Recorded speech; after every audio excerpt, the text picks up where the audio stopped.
Hello again and welcome in. This is the Bitcoin Escape Hatch, a Bitcoin only educational channel where the signal is information and the outcome is financial freedom. The goal of my channel is to break down the walls of Bitcoin that make it feel like a lot when you're first learning about it. Today, we're going to go full depth on one topic that I think gets overlooked, I think is a good word to use, more than any other in the space. And that's the verifiers of the network, the truth keepers, the nodes.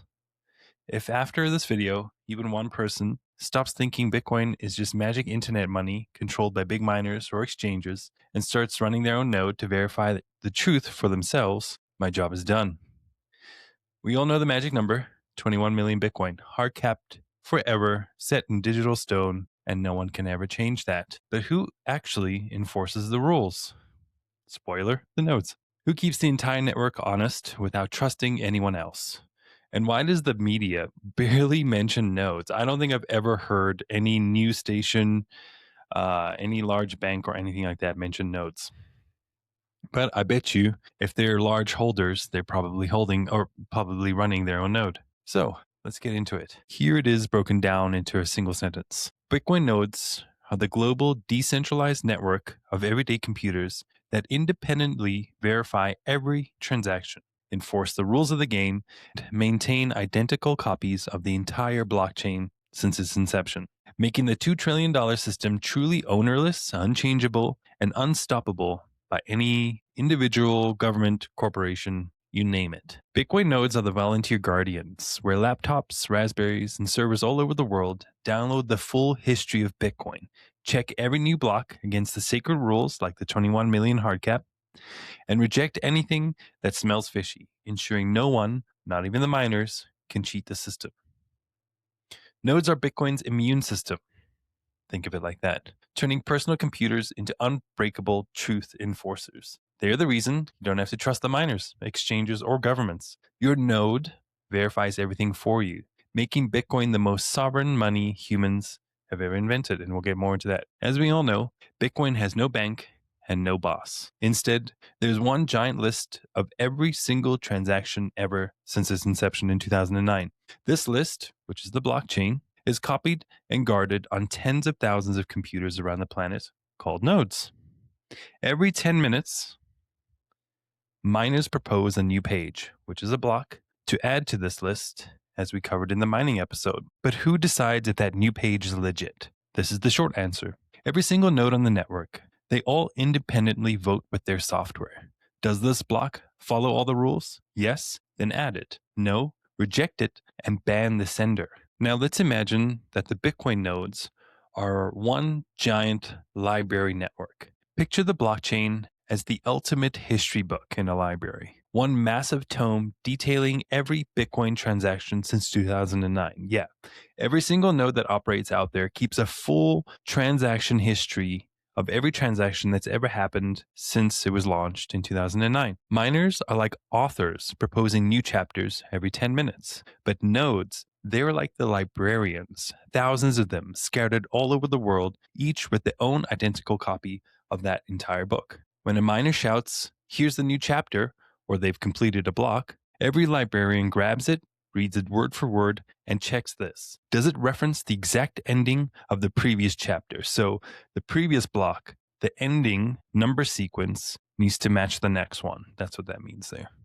No spelling errors, which is invalid transaction, follows all the library rules, like the 21 million hard cap, no double spends, valid signatures, and so on. No forbidden content, like trying to print extra coins. If even one of those rules is broken, the librarian tosses it in the trash and alerts the network. It says, this is an invalid transaction, or these people are trying to cheat the system, ignore this author, and they're banned. Only if the chapter passes every librarian's independent audit does it get added to everyone's copy. That's the beauty of it. And the other beautiful thing is anybody can become a librarian.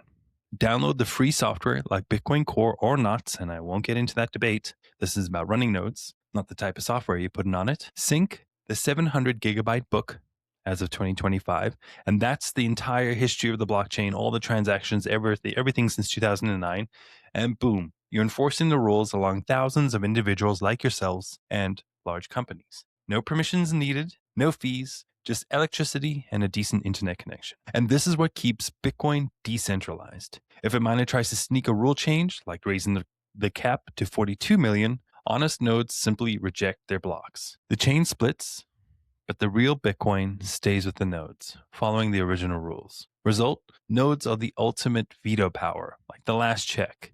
They don't create blocks, but they decide which ones count by following the rules within the software that's on them. Right now, it is estimated that there are over 20,000 reachable full nodes worldwide, plus tens of thousands of more that are behind firewalls and stuff like that. From remote research stations to your neighbor's Raspberry Pi, and I hope your neighbor's running a node, and I hope you are too. All right, let's talk about how one single node joins the network and how anybody can do it. You can too. Anybody can go and download Bitcoin Core. It's an open source software. It's free, and it can run on Windows, Mac, Linux, and even the $35 Raspberry Pi. So when you start downloading the software, it starts syncing. It downloads and verifies every block since the Genesis block, which was mined back in 2009 by Satoshi himself, up until now, which is about roughly 928,000 blocks in 2025. This first time will take a few days, but your node checks every single transaction along the way. Valid, yes, and so on. Once synced, it connects to other nodes, anywhere from 8 to 125 via the peer-to-peer network. Now, when the new block arrives, broadcasted by the miners, your node scrutinizes it in seconds. Does the hash match the proof of work difficulty? Transactions don't spend non-existent coins, no inflation beyond the halving schedule, and so on. If yes, it adds the block and broadcasts that to your node's peers. Good stuff. If no, it drops it like a hot potato and blacklists that sender. So anytime a dishonest miner wants to break the rules or anything like that, suggest anything that goes against the software that you have in your node, it automatically blocks it and bans that sender, which is awesome. That's how it keeps everything honest. They are the truth keepers. Your node also serves the blockchain to others, helping new nodes sync or wallets query their balances without trusting third parties. A few key points about nodes. It's not about mining power. Nodes enforce the rules via consensus, purely through verification and rejection. Full nodes, the real deal, store everything. Lightweight nodes like mobile wallets trust others, so don't be lazy. Run your own full node. This is why Bitcoin is sovereign. Your node, your rules. If a country bans certain transaction, your nodes or node ignores the ban and keeps the chain true and alive with whatever software you're running, whether it's core or not. So in short, nodes are the decentralized referees. Miners propose, but nodes dispose. That's the mechanism that keeps Bitcoin's ledger verifiable and unowned by anyone. Now let's talk about hacking Bitcoin through its nodes, because just like in the mining episode from last week, where we spoke about how if somebody wanted to hack Bitcoin through the mining structure, they'd basically have to go through and complete each block and every block after that to try to keep up with the honest network, which would be insanely costly and basically impossible to do. So let's talk about what would happen if somebody were to try to do that through the node structure. Because the beautiful thing about the node structure is that as more people run nodes, it gets harder and harder to fool the network or centralize control, just like in mining. The more blocks that get completed, the harder it is for somebody to hack or go back and change a previous block. So let's break it down. How hacking Bitcoin by nodes is essentially impossible using the global library analogy like we did before. Imagine the blockchain as that ever-growing history book guarded by thousands of independent librarians nodes. Suppose that a bad actor, say a government or a cartel of miners, wants to force a rule change, like inflating the supply or censoring transactions. Here's exactly what they'd have to do step by step in library terms. Step 1. They would have to release a sneaky software update that changes the rules. For example, allow 22 million coins instead of 21 million coins. Because nodes don't auto-update, the users choose, honest librarians stick with the original software and reject the fake chapters. Step 2. The attackers start writing blocks with the new rules. Their fake library branches off, which is called a fork. Now, the network splits. Old rule nodes ignore the fake branch off. So that fork that branched off, if you're running your own node software, which doesn't include that sneaky software update they did to make the cap 22 million.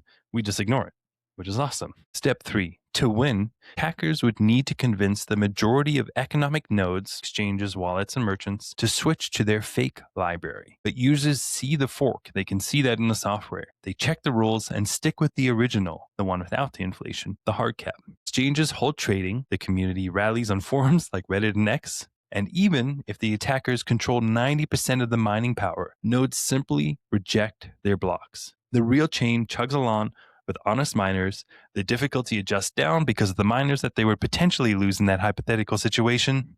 And TikTok next block, they just completing blocks every 10 minutes. The real chain chugs along with the honest miners, and life goes on.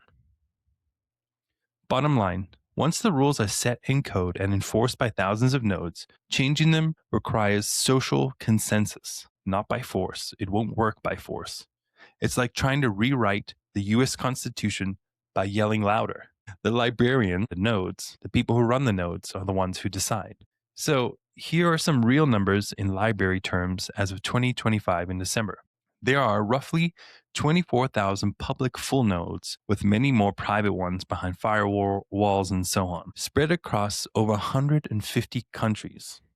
So try shutting that down, or getting all those different people to download some sort of sketchy software that would ultimately devalue the coins they already own, which wouldn't work. And there's examples of that. Major forks like Bitcoin Cash and SegWit 2x failed because nodes and node users rejected them and stuck with the original software. The original Bitcoin, like I said, still ticking at roughly block 928,000. That's why once you're running your own node, you don't trust, you verify. The network's truth is in your hand. Now let's get into the single biggest misconception about nodes I think everyone has heard. Bitcoin is centralized because only big players run nodes. It's too hard or expensive for normal people. Now, I don't think that everybody has heard that, but when I think of people who hear about nodes for the first time, especially when they get into Bitcoin for the first time and all this information is like a giant wall that they're trying to figure out, and that the sole reason for this channel, I feel like the gut reaction is to be like, oh, well, the big players will do it for me. And that's why we always say, don't trust, verify. If you're buying Bitcoin, send it to cold storage and run your own node. All right, let's continue. Bitcoin nodes aren't just for tech elites. They're the world's most accessible tool for personal financial sovereignty. Anyone with a spare computer and broadband can run one, turning trust me into I verified it for myself. Nodes democratize power, letting individuals enforce rules without permission while fostering innovation in privacy, scaling, and global resilience. No gatekeepers needed, just code and curiosity. And I love that. The pattern is always the same. Nodes are the verifiers of absolute last resort, which I find is kind of funny because miners are the buyers of last resort when it comes to stranded energy. They'll run anywhere on anything as long as there's power and a connection, even satellites or mesh networks. That accessibility turns personal devices into global enforcers, and enforcement builds more adoption faster than any hype could. That's anti-fragility in action. You do not have to have a massive setup to benefit from nodes. The industry has come so far, and I would say maybe 5, 6, 7, 8 years ago to run a node might have been technically challenging, but in 2025, running a full node at home is easier than ever. Grab a Pi, install Umbrel, and verify your own wealth. Now, if you're looking for tutorials on how to do that, because this is a Bitcoin education channel, I highly, highly suggest you check out BTC Sessions. He has tons of amazing, amazing wallet videos and node videos. But even if you start small, the winning move for 99% of us is simple. Download node software, sync the chain, connect your wallet, and sit back and let your node guard your Bitcoin while the network grows stronger. Miners build the blocks, nodes enforce the rules. You get the freedom from not trusting anyone. I love that. That's the asymmetric bet. Before we end, 7 quick things just to remember about nodes.